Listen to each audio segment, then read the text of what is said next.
Initializing Enduring Play, Season 1 Podcast Engine. Decompressing audio. Synchronizing waveforms. Reticulating splines. Launching Podcast Lobby. Welcome back to Enduring Play, the podcast where we explore what it takes to create video games that don't just survive, but thrive. I'm your host, Cheryl Platts, video game designer, director, and author of the Game Development Strategy Guide from Rosenfeld Media. In this first season of the Enduring Play podcast, we focus on going deep with some of the folks who were interviewed for my book. Today's featured expert is David Giuseppe Ventura, creative director of Ichigo Ichie Games, based in Sweden, that brings together insights from both Japanese and European gaming and melds it with his own American perspective.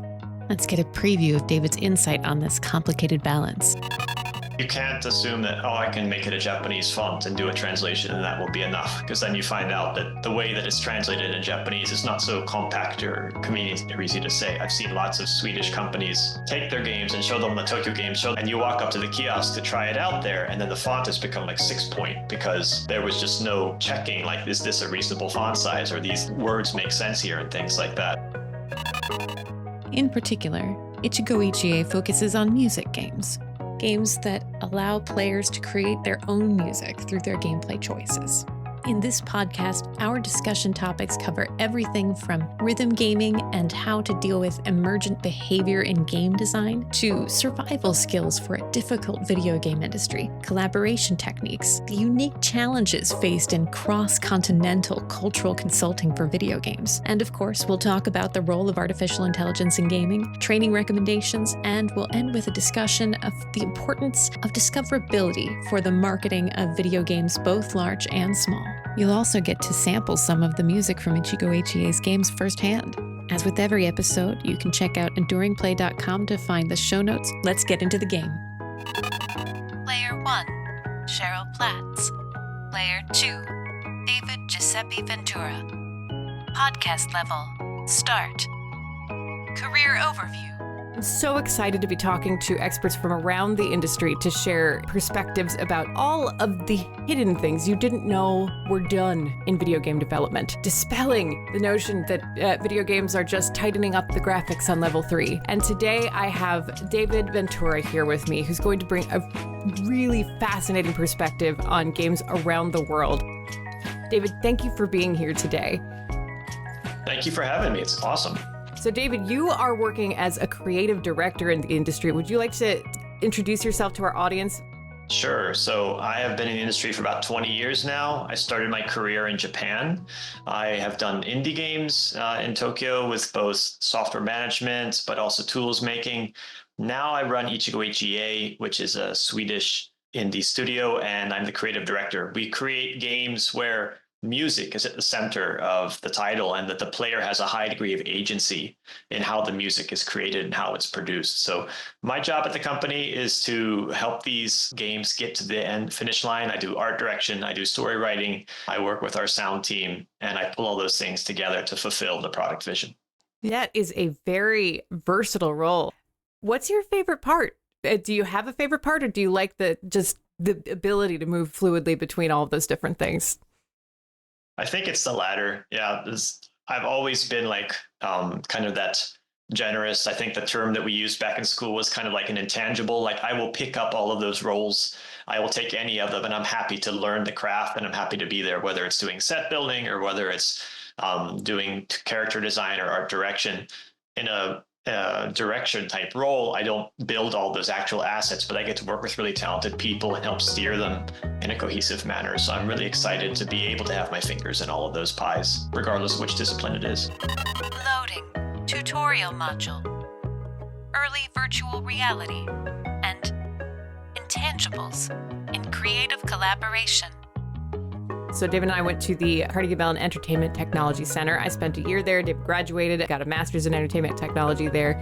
And that intangible concept was actually from a class called Building Virtual Worlds, where we were all every 2 weeks building a VR world with a different group of people. And you had to sort of identify which role you were going to be in those groups. Were you an artist? Were you a programmer? Or were you the intangible? So you and I both had that shared VR experience back in the day. We won't say what year that was, but back in the day.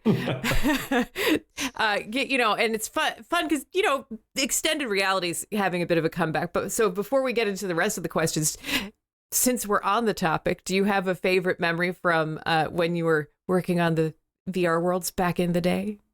Yeah, I think that we did a project. Our games projects were not just an ETC. I was involved with the mocap team afterwards. So that was our project after that course. And we built like a full body Nintendo.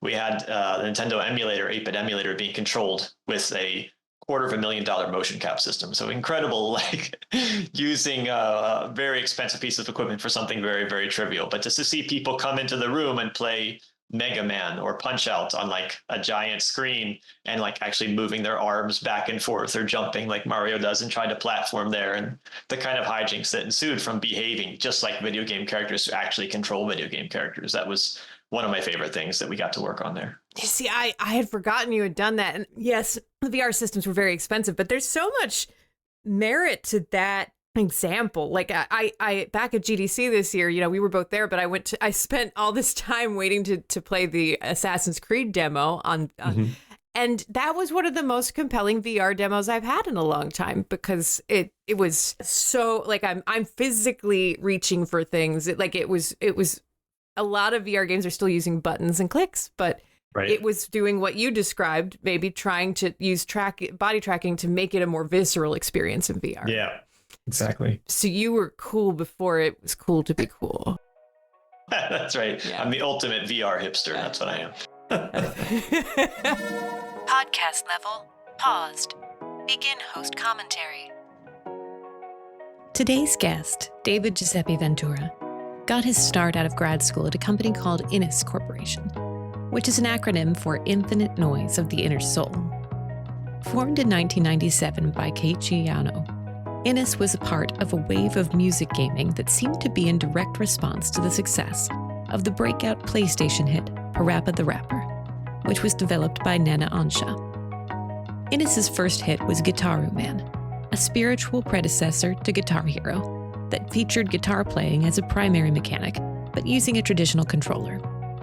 Guitaru Man was largely limited to the Japanese market, as was their next hit, Osu Totake Uendan, a groundbreaking rhythm game for the Nintendo DS that was initially a bit before its time. Eventually, this game received an international sequel that some listeners may be familiar with, Elite Beat Agents. Innis was also the studio behind the Lips series of Xbox karaoke games that released over a course of about 3 years for the Xbox 360 that relied on a custom microphone peripheral, which also tied the titles to the life cycle of the Xbox 360. The company went through some difficult times reflective of a contraction in the rhythm game market after the runaway success of custom controller-based games like Guitar Hero from Harmonix in the mid-aughts, and since 2020, Innis Corporation has been known as Leona Interactive. Today's rhythm game market features popular titles like Beat Saber, one of the most successful modern virtual reality titles, and arcades still prominently feature the genre. The studio behind Guitar Hero, Harmonix, was acquired by Epic Games in 2021 and recently released a rhythm game mode for Fortnite called Fortnite Festival. The music game genre is less prominent on traditional consoles these days, but today's guest continues to try and change that. Loading. Music sample. And in honor of the uniqueness of music games, we're going to shake things up in this particular podcast.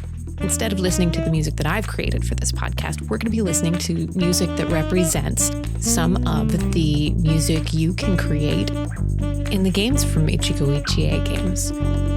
This first track is a selection from Backbeat.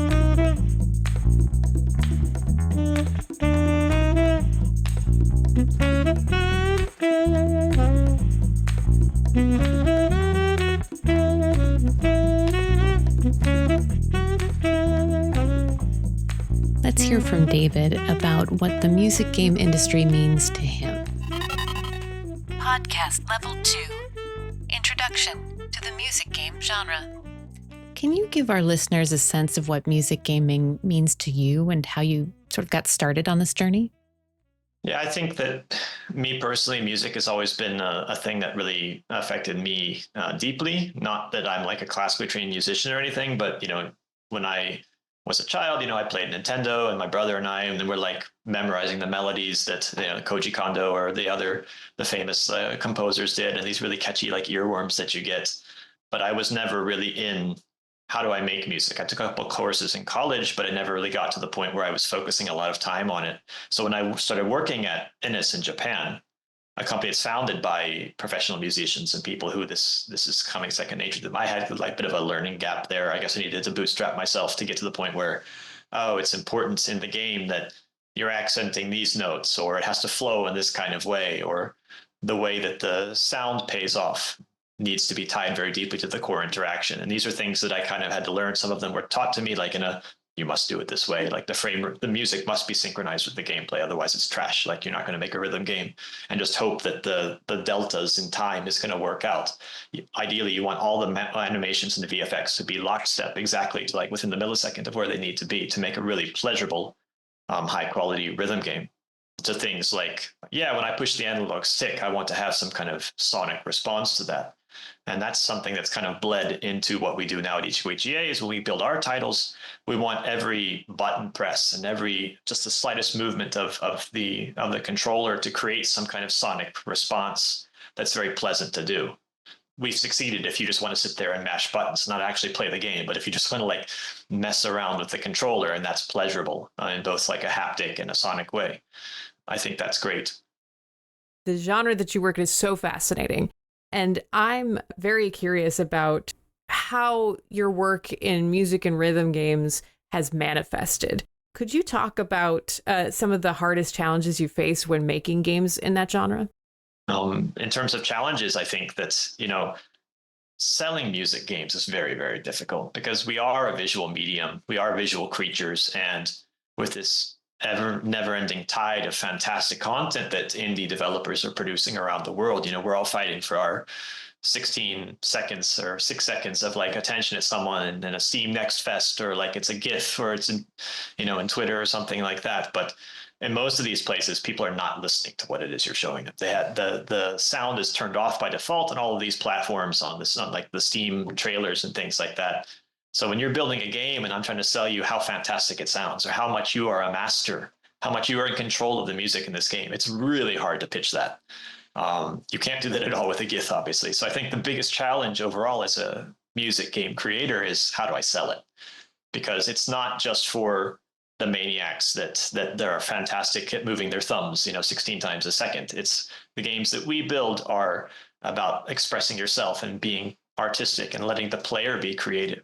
But it's so difficult to pitch that in a game. So that's the thing I'm always up against. Gosh, there's so much to unpack there. And I can't even imagine how you circumvent that, because it's so true. So much media is consumed in like public spaces where people aren't turning the sound on.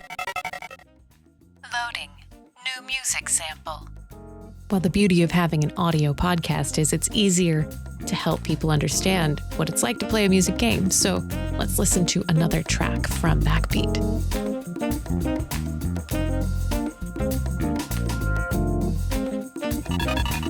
Podcast Level 3, Emergent Player Behavior.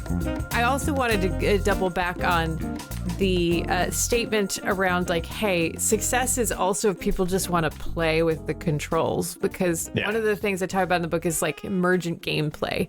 And I've seen some game creators be like, there is one correct way to play the game, and that is only the way. But what I loved is that you've allowed space for humans to be different kinds of humans there. And some people can use it as a toy, and some people can use it as a path to mastery. That was really beautiful to hear. And I'd say the other thing is probably having to be able to balance artistry and being adaptive. In our first game, Hexagroove, like I had this vision, like you will make music in this game, and then you make music, and then you're queuing up these loops, and then you let them play for a while as the audience enjoys them. And then after some time, the audience gets tired of them and they want something else. You give them change. But in between those moments, sometimes there's nothing for you to do, because when you're a DJ or you're a musician, you're not always changing the sound or hitting a different drum or something. You have to let something sit and boil just naturally. So if you were a DJ, you'd be like dancing at that point, or holding your headphones, or like trying to whoop whoop, get the crowd up with the Jesus arms or whatever. So we didn't have an interaction in the game, and we found some players are like, all of my moves are taken and there's nothing I'm supposed to do now. And this is driving me insane. So like somebody who was in our team was like, what if we had like something to do then? What if there was like a beach ball bouncing around in the crowd and you could hit the button to tap it until there's a time to do the actual main gameplay again? And I was like, no, you're ruining my vision. It's about being a musician. You gotta let stuff flow. But this ended up being one of like, we built it and it's one of the most fun, pleasurable features to people. Like there are two types of people, and some people always want to be doing something with their fingers. So this gave them something to do, and it really paid off well. So of course you can't stick your head in the sand and just go with your vision. So there are going to be ways that other people will play stuff, and if they have a great time, then good for them. Thank you for sharing that. What a great example. And it didn't change the core gameplay. You still got everything you wanted. There's a poster in your background. Backbeat Strategic Puzzling. Tell me a little bit about that game. Yeah, that's the second title that we've done in this company. And it's a game where you have to move a group of 4 characters, band members, over an isometric map to a goal area within a limited number of turns. But how these characters move and when these characters can do things like open doors or use special moves to sneak by enemies is dictated by a set of resources. You need to maximize these resources and use them where it counts. And this is important from a musical perspective because each character is a band member and every movement they make is going to add some notes, cue them up. And you can't change music willy-nilly all the time because it becomes kind of incoherent mess and it's hard to dance to. So regulating that change and having the band members work together builds up these resources. And that's the kind of like teaching, like under the hood. We're working this musical theory into the game. So when all the characters get to the goal at the end, each individual instrument that you've been working with one by one works together and plays back and makes a music video, which makes an entire song. So these 4 characters then collaborate to build a performance from all these single moves through the turn-based gameplay. And when you get back to that song, is that sort of song pre-written or is it reflective of choices the player has made over the course of that gameplay? It's the latter. So we worked with a jazz composer here in Stockholm, and we built these like 20 themes, and they all have about 3 or 4 improvisations in them. So we bring in different artists, and they're improvising on music, and then we cut those improvisations up into like 1.5 beat increments of audio clips. And then each audio clip is mapped to one potential choice a person can make at a certain point in time. So every song that you hear played back in a level is unique, entirely based on that player's gameplay. So the song is just for them. What you're listening to right now is called Power Slides Theme, which is representative music from Backbeat, like David's describing. Let's just take a moment to appreciate the vibe.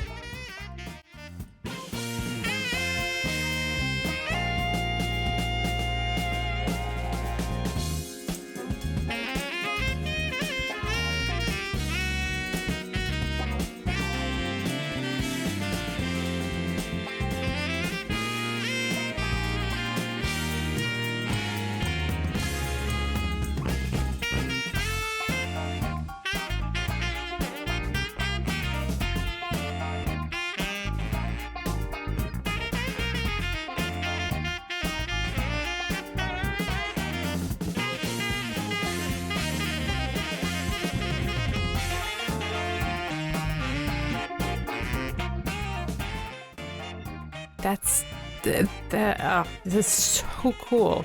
What platforms did you end up shipping that on? We shipped that on Switch, Xbox, PlayStation, Mac, and Windows. Oh, just all of them. Just almost. Of them.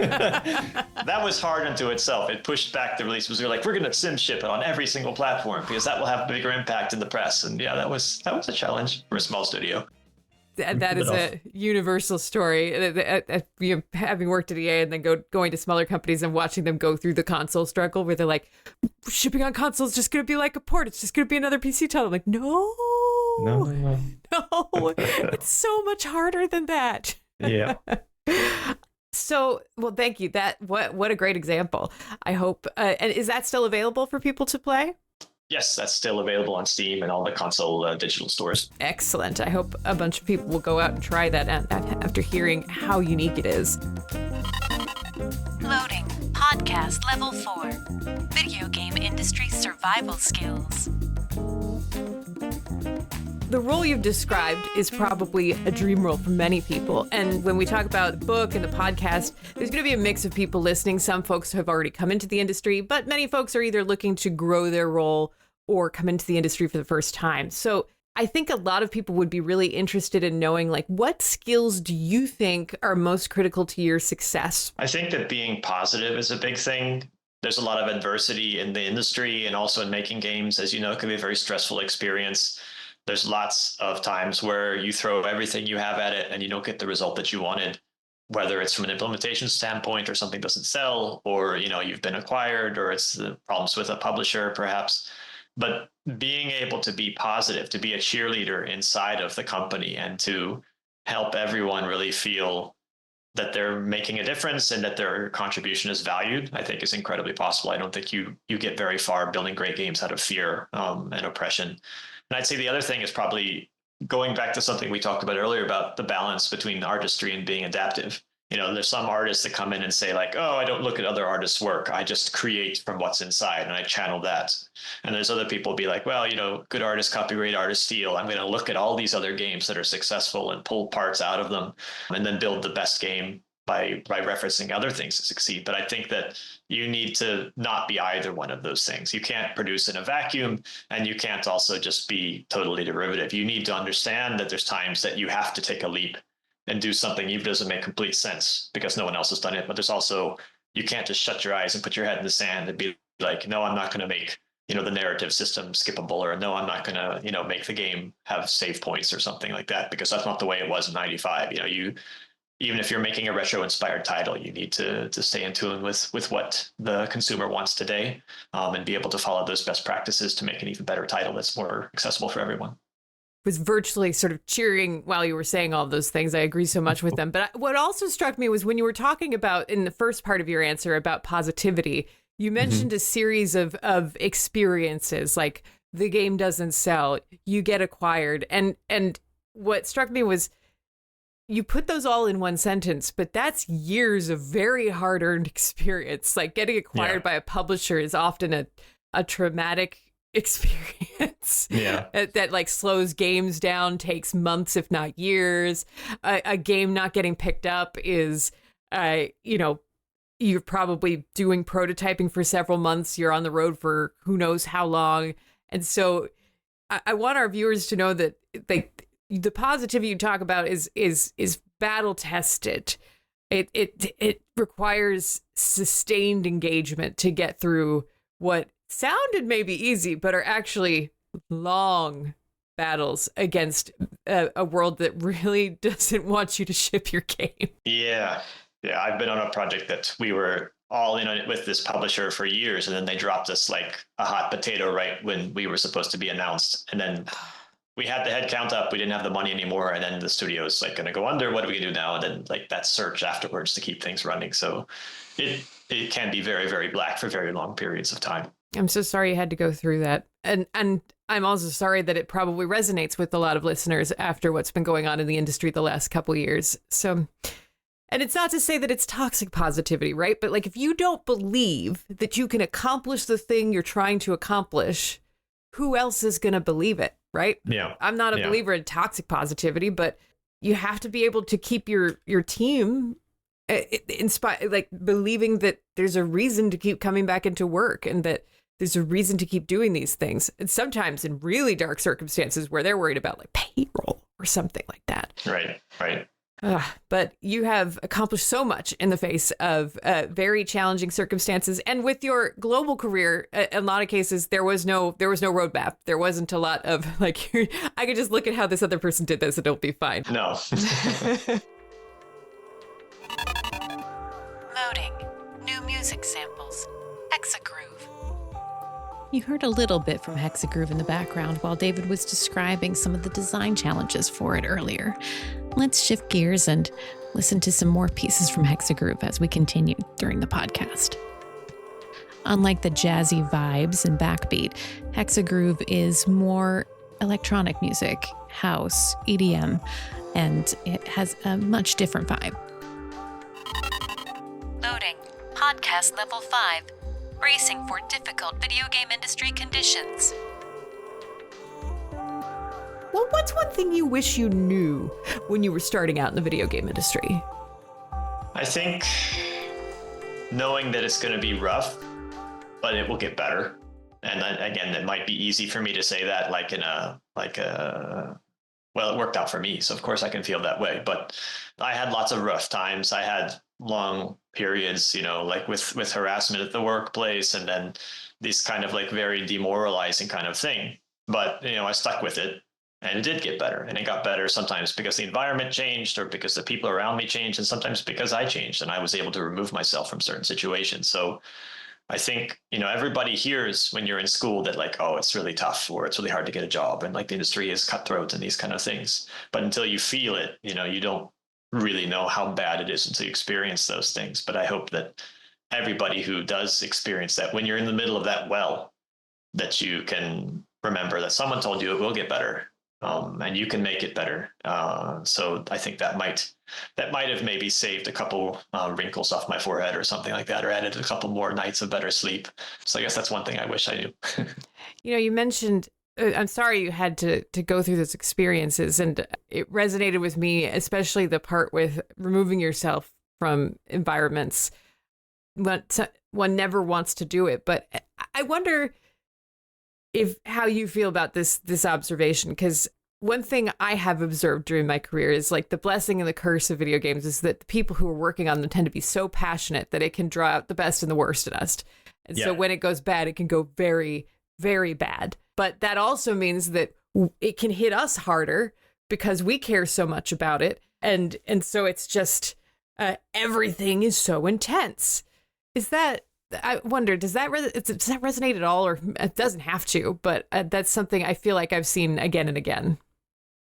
I think it does. It varies a little bit in my experience through the companies that I've been in. I've been in some companies that have that kind of very passionate. I think when your founders are extremely passionate, if your founders are extremely emotional people, and if your company is run by a Scorpio or something like that, then you probably have been in that kind of environment, but it's not always the case.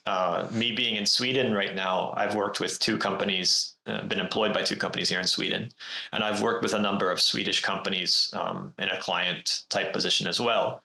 But I feel like here, people keep their passion on the inside a little bit, or you don't see it. They're not quite as, outgoing or hand talky or loud as us Americans, so that's not something that happens all the time. I think it is a kind of a cultural thing, perhaps.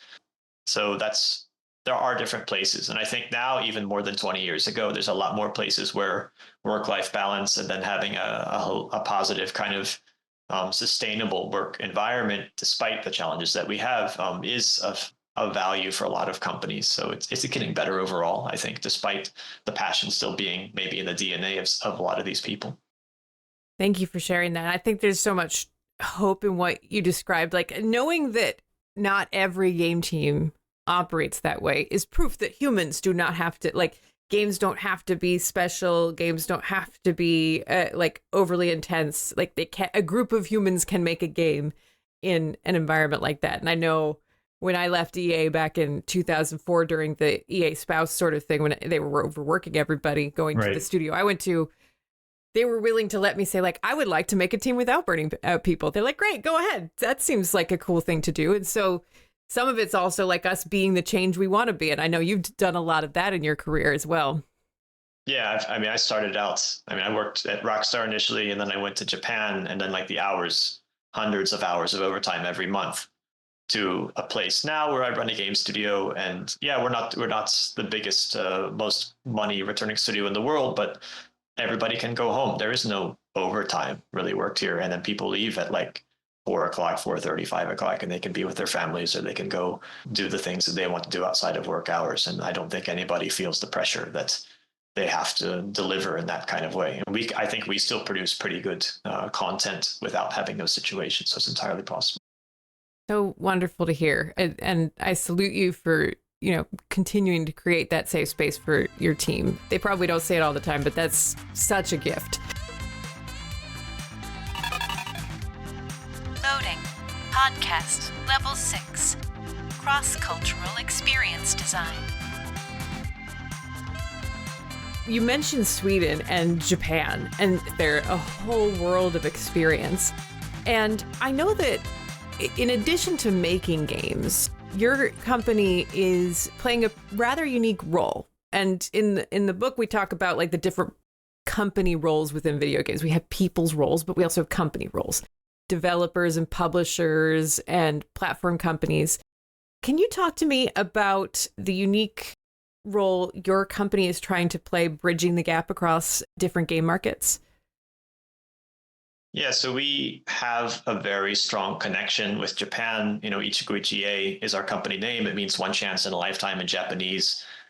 I have spent my formative years living in Japan, growing up there, both professionally and just like from a personal standpoint. And I believe that the Japanese, they have this great way of taking technology or food or something from abroad and making it their own and reforming it and doing it in a different way.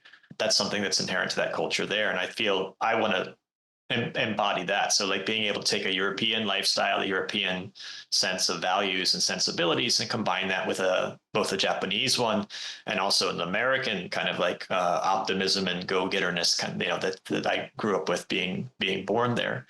Marrying all these things together to form the best possible and unique experience is something that's very interesting to me personally. So we take developers and publishers in Sweden and we help them with the Japanese market. We help them get to events. We help them, give it consulting for like UI. How can you build an interface or a game experience which is more amenable to the Japanese customer base, and the opposite as well. So we go to Japanese and we say we can tell you very much about what Western audiences are looking for, and then how to take a Japanese game and bring it to a Western audience and have it succeed there as well.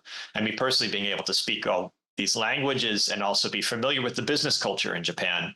I know what levers are being pulled there and where they're coming from. It's not just knowing the words, it's knowing what's important to a Japanese corporation and what they're looking at when they evaluate things, and then the opposite for Europe. So helping developers and publishers in both of these places do better and have a more worldview is part of what we work with. Fascinating. And I want to double click a little bit on, you talked about helping the Swedish companies with UI. And I think that might be a little mind blowing for people who don't necessarily work like closely with user experience, because outside the industry, I think people think that the standards for building good user experiences are universal, but that's definitely something that I hit very early on in my gaming career. The icons we used had to change, or the standards we used try to help sort of solidify that concept for people who might be new to it. Could you maybe give an example of one way that Swedish developers might be surprised to find their interfaces don't resonate in Japan?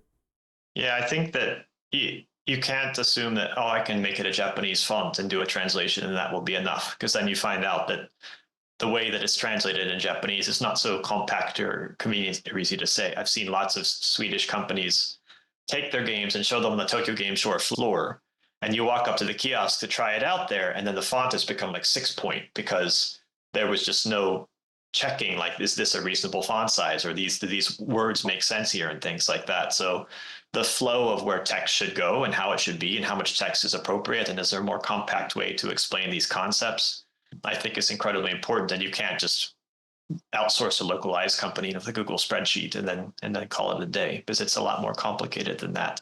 Japanese customers, in terms of what they're tolerant of and what they expect in terms of character development and story too, is something you kind of need to be careful of, because the way that like a JRPG tells a story and the way that like a Western first or third person game tells a story, of course, are very, very different. And that is not, again, you can't expect just to translate the language and hire a voice actor and then think that that's going to resonate with someone. There's different points to the conversation, where in Japan and in Asia, it's more about the environment and it's more about the overall experience rather than an individual character. Whereas in the West, it's very much, we have this one character and it's this one character story, and they're going to use power to overcome the situation. So if you have a story-based game or something, and maybe you're not just translating it, you make it less about the main character and you make it more about the environment or the worldview when you're trying to market it to Japan. And if you could take that extra deep dive, I think you'll find that you'll build something which is much less, for lack of a better word, foreign, and that they can process and digest much more easily. That's such fantastic insight. Thank you for sharing that. I'm certain that's going to give listeners a lot to think about, and it's clear how much value a company like Ichigo EA can provide, bridging that gap. And it's not just transactional. Those are really deep questions about the nature of a game. At what point do you like to engage with the companies you help? Because some of those questions are very deep and would be hard to resolve late in the game development process.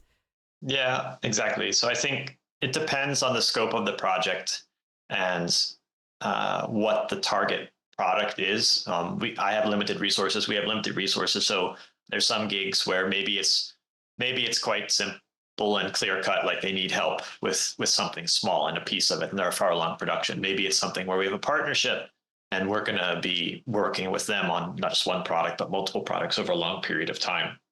So it depends on the product, I guess. If it's something that resonates me and with my values and what the company's values are, like we try to stay away from more adult titles or things that are a bit more violent, just because that's not the sphere that we interact with. If there's something which is kind of creative or strategy or more approachable by a wider swath of people, maybe we can get involved. And also, like we've talked before, like music and audio is incredibly important to us.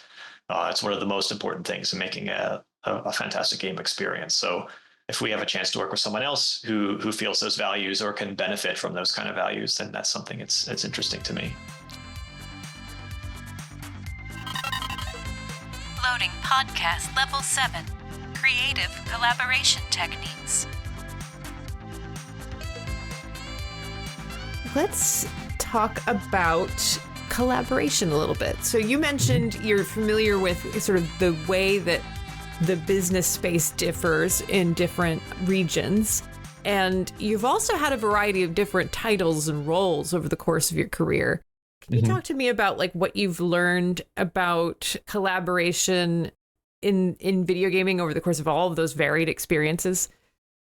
In terms of collaboration, I would say that it's about listening to what the other person says they need, and then taking that back and digesting it and thinking about, is there something else maybe they really need? So like really being able to empathize with the other members of the team and trying to figure out how to best serve them and what they're after. I spent a number of years at Innis working as the head of the core technology team. So our particular job there was to build internal software tools to help the art team, to help the game design team create more content for the sound team for the titles. And then like you talk to the artists and they might tell you that they want some feature, and like, okay, I can understand where that's coming from. But you can't always just build exactly what they say they need. I mean, that's like the key thing with consultancy, right? Like you need to really listen for the client says they need this, but maybe there's something different that would serve their needs even better. And sometimes you find that maybe the needs are not even like a practical thing. Maybe it's an emotional thing where they need to feel secure or safe, and that mental health or that positive UX in the tools that you're building for them is going to help them be less stressed and focus more on the artistry and produce even better content. And something maybe even if it doesn't make sense from a pragmatical standpoint, it's something that you should build for them anyway. And that kind of empathizing and just like putting yourself in their shoes and imagining what it's like to be those people, I think helps you build solutions which are much more amenable and high quality. But to get to that point, of course, it's helpful if you've worked in those things. It's like if you have been the intangible, if you've tried modeling for a while, if you tried software engineering, if you tried music, and you're familiar with the struggles that each of these disciplines has in producing what they need, and also how their respective end product goes to serve the game overall. I think understanding the depth of the choices you make in your tools or the ways you're supporting them and how it works its way all the way to the customer. Taking that emotional journey, I think, is a really useful practice to put into play. One of the things that's important there is some people from the outside might think that collaboration is just with like, oh, your partner companies, but you dug in specifically to, hey, because I've had these different roles, it makes it easier for me to collaborate with those roles, which inherently implies that this deep listening is happening within the team. Yeah. That you're deeply collaborating across disciplines on the game, not with partners. Am I interpreting that correctly? Yeah, I think that's a big part of it. I mean, at least in the situation I'm talking about right now, where you're being a tools provider internally for the company. But I think there's a lot of benefit from any department inside of the company to do some kind of shadowing for that. If you had artists shadowing programmers, if you had programmers shadowing artists, and like just sit behind them and like do some kind of, what is your workday like? What are the things that you're doing here? Oh, wow, you have to work with that many files, or it's just difficult to find that stuff. Or, oh, in programming, once there's a bug, because of some asset that's created, they have to go through this entire process to find out where it was and track it down and things like that. I think that you can build empathy between team members and build a more stronger, cohesive corporation by letting everybody know how the other one works and what their challenges and values and drivers are.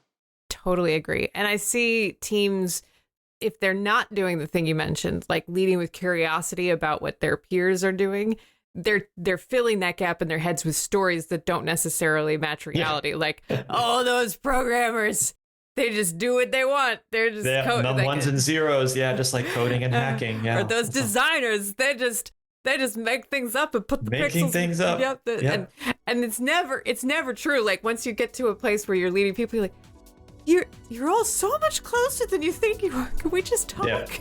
Yeah. Loading. Podcast Level 8.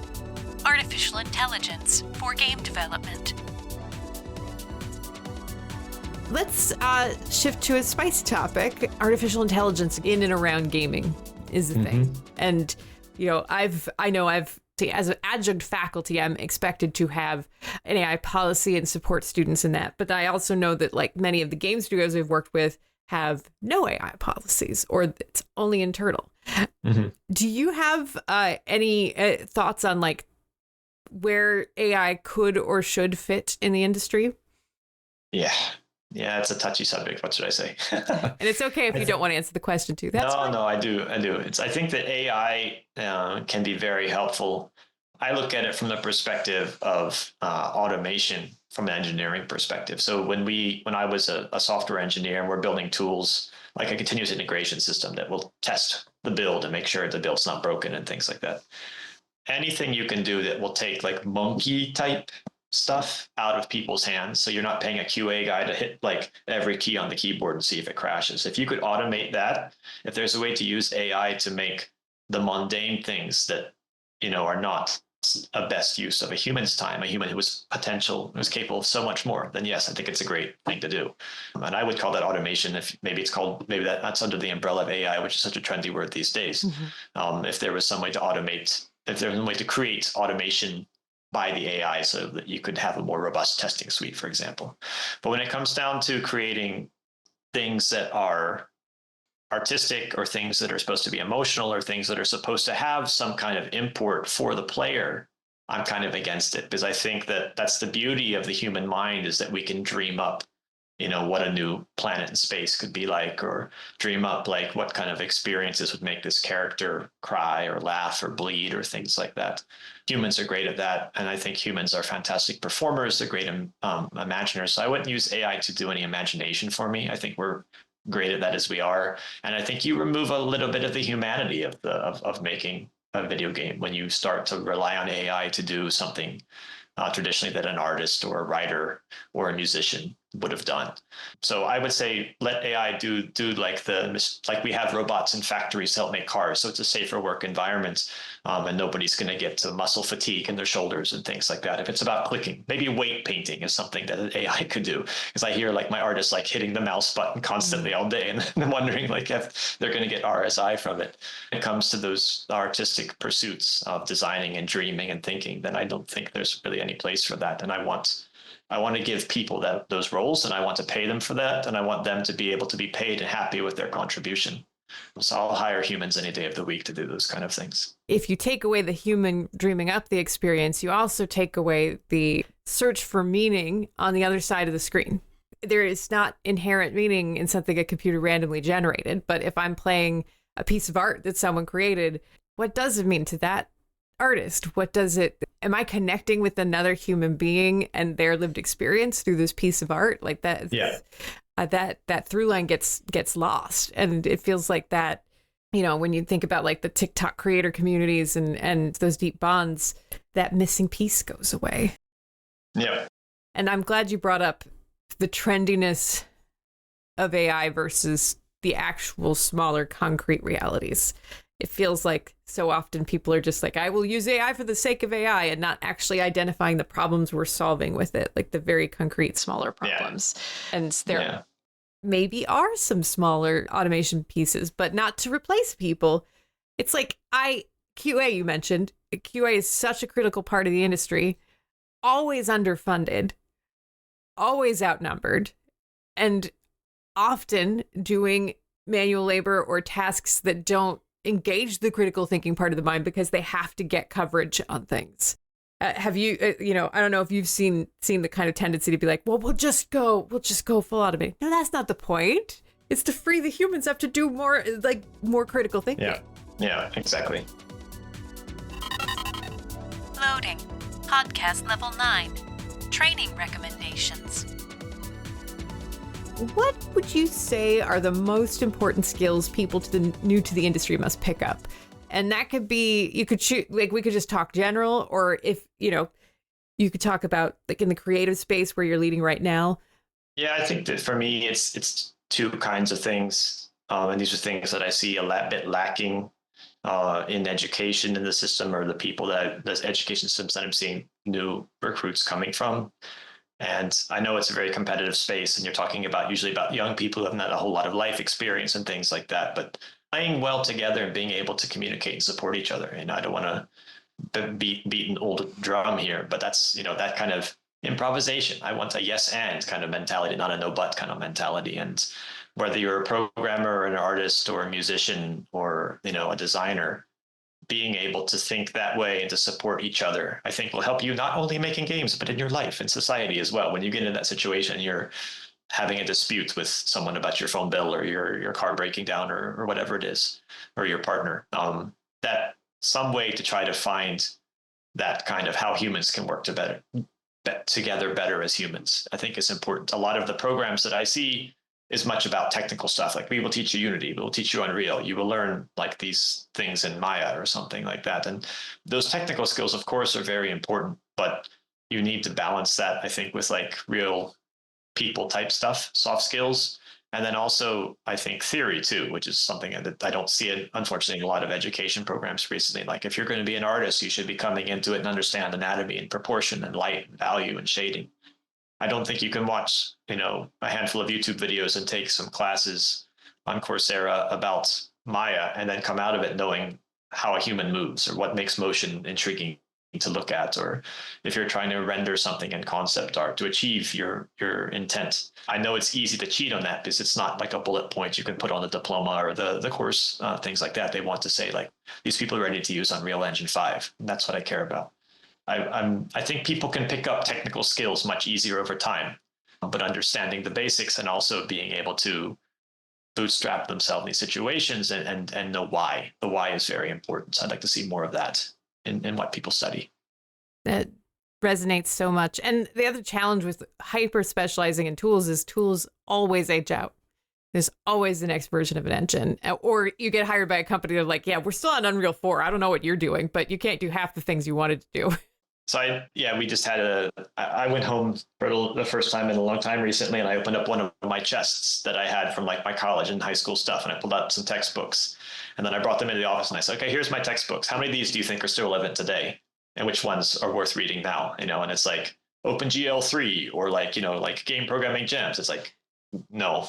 But then like the writer's journey or like, Hamlet on the holodeck and things like that, like experiences that are about working with people and creating things that connect to the blood and passion and the way people feel. The Stanislavski system, like the way to connect with humans and to portray feeling, emotion, and import, that never changes. That's been around for thousands of years. So that's definitely something we should not be abandoning. We should be doubling down on, I think. So beautifully said. And that was one of the things I was most grateful for at Carnegie Mellon, was that there were a variety of true group classes, right? Like where you are doing project work with a diversity of perspectives, and nobody wants to do it at first. Everyone's like, I can do this myself. But the whole point is like, life isn't like that.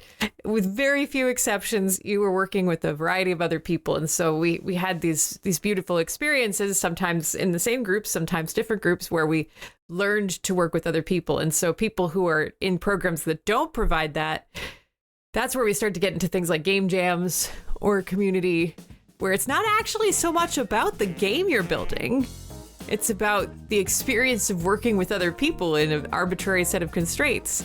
That's the experience you're looking for that you can't get in a class. Loading. Podcast boss level. Video game market discoverability. If you could wave a magic wand and change one thing about the games industry, what would it be?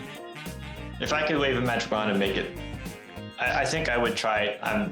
Maybe it's from living in Sweden. It's maybe kind of a bit of a pessimist about like consumerism and capitalism and things like that. But I don't think that it should be pay to win, like in terms of like storefronts and like getting in front of people. I understand that marketing is important. I understand these companies have teams, but I see a lot of things where it's like in the purpose of chasing shareholder returns or whatever, it's like building into this kind of pyramid where it's pay to win, basically like to show up at the top of the PlayStation Store or in Steam and things like that. If there would be a bit more way which balances those eyeballs and the access to show consumers that, yes, there's lots of games, but that just because you have a big game and lots of money doesn't mean that you should have an exponential amount more exposure for that title, I guess. So maybe try to mellow it out. I know that you'd have to change budgets and things like that. Like, well, we need to sell this many copies or we can't support these people and things like that. But yeah, if there was a way to make it more fair, because I think there's lots of really good stories out there that are getting lost in the shuffle and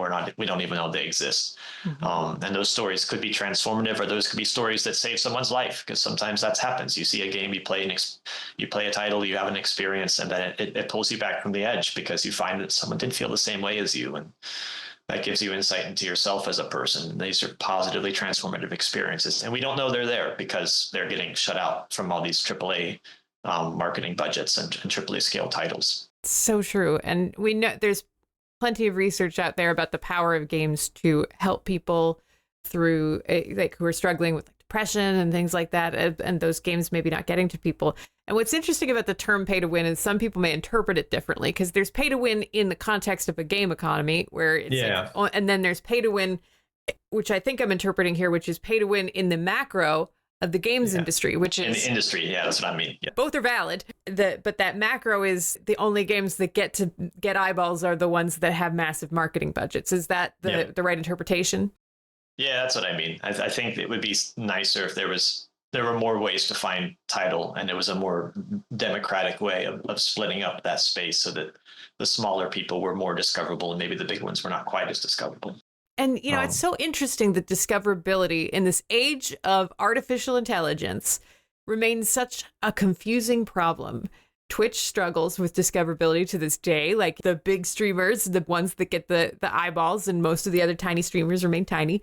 And theoretically, AI could help with like finding clusters of related games and getting better at showcasing stuff that you would be interested in. I used my discovery queue on Steam the other day, and I've been using Steam for like over a decade. That it was complete bonkers. I was like, are you new? What are these things? I can't figure out why no one's interested in pursuing the discovery problem. But every time I work at a place and I try to bring it up inside a company or outside a company, like, hey, how might we make smarter choices? How might we track intelligently and not as PII some of the ways people behave in a way that we can give them better content? Nope. Yeah, I not to get too pessimistic about it, but I think that a part of it is about risk aversion. Yeah. Companies want to put in the store what they know is going to sell, what they're fairly sure is going to sell, whether it's Nintendo or Steam or PlayStation. It's in their interest to sell more copies of whatever it is. So, whether the user would discover new stuff or not is irrelevant in the scheme of like what is going to make enough money for the platform, I think. So I don't think it's a technically unsolvable problem. I just think it's kind of like you could spin in different ways, like accessibility. Well, how much is accessibility an issue? Well, it ties into, you can be altruistic about it, but it might end up being how much is it going to increase our sales? And at some point, that's just the way the system is, because a lot of those decisions at the top is how much is it going to increase our sales? And accessibility will add a little bit, but it's not going to add as much as if we really got behind it. And it's tough to make the case that the increase in discoverability will increase sales beyond just selling the same thing you've already sold, which is going to sell that stuff. Well, we're nearing the end of our time. Is there anything else you wish I would have asked? No, I can't think so. It just feels like it flew by. I feel like I only answered 4 questions. I've had so much fun talking with you. It's been such a fascinating conversation for me. I'm so grateful that I got a chance to hear more about your work in detail and that you took time today. It's really been a pleasure, David. Thank you. It's been my pleasure as well. Loading. Final podcast level. Links and follow-up. If you enjoyed the music during most of the transitions during this podcast, then don't forget to check out Backbeat and Hexagroove from Ichigo Ichie Games so that you can create music like that on your very own while playing. Is there anywhere on the vast internet that you'd like people to follow up and look for you? Yes, you can find me on Blue Sky is where I'd like to be found the most, I guess, rather than I'm on Twitter as well, but you can find me if you search in Blue Sky for David Ventura. You'll probably find me fairly easily there. You can also start with our company homepage, 151a.games, and then from there it's a leaping off point. Find any of our products. I'm also very discoverable on LinkedIn, I think, so you can find me there too. And I'm happy to have more conversations about these kind of things with anyone interested in this stuff, because it's really rewarding to me. And as always, all those important links will be shared on the show notes at enduringplay.com. When I've been talking to folks and they bring up LinkedIn, I like to go a little bit deeper because I find that a lot of programs treat LinkedIn as very transactional and don't prepare people for like how to engage with quality. What does a good LinkedIn interaction look like for you? It's funny you asked that because I just gave a talk on this last week. But if you start out with, hey, I see you're in games in the Stockholm area, let's connect. That's like negative to me, like whatever, kind of thing like that. You know, I mean, what I tell people when I give my courses on interviews and like how to get interviews and how to connect with people is you have to make a personal connection. You know, I mean, I'm not saying that you need to pay me compliments because I'm not just looking for fan service, but it'll certainly make me more attention if you mention something I've worked on, or like you heard of me on Cheryl's podcast or something like that, you know, so that I know that you're actually, you know, you've consumed something that I've spent time investing myself in, or someone who's important to me has spent time investing creating. And now I know that you're honoring my investment in something. So I'm more likely to want to reciprocate that. So that would be a good beginning, I think. You know, I've given talks at GDC, you know, I've like been in other conferences too. I've taught courses and I've been at several schools. If you've seen me at one of these places or seen something and you were affected by one of these things, you could talk about that. But I'm happy to talk to those people and to read real people, not AI generated people. That's the other thing. It's kind of a test now because there are so many AI generated people just kind of like collecting people that we have to be discerning. Why is the future the worst and the best? And yeah. But that's such great insight for people. Thank you for sharing that little bonus for folks. David, it's been an absolute pleasure, and I can't wait to see what else your studio comes out with. Thank you for sharing your insight and your energy with folks today. Thank you. If you enjoyed David's insights, don't forget to see how his expertise was featured in context in the Game Development Strategy Guide, my new book from Rosenfeld Media. It's now available for pre-order from rosenfeldmedia.com or your favorite online bookseller. David is featured alongside 14 other industry experts in a guide that will help people of all experience levels and disciplines level up their game development expertise. Pre-orders received on rosenfeldmedia.com before our release on September 16th, 2025 will receive 15% off. I'm your host, Cheryl Platts, reminding you to join me next time for another conversation with one of the experts from my book as we explore what it takes to create video games that don't just survive, but thrive.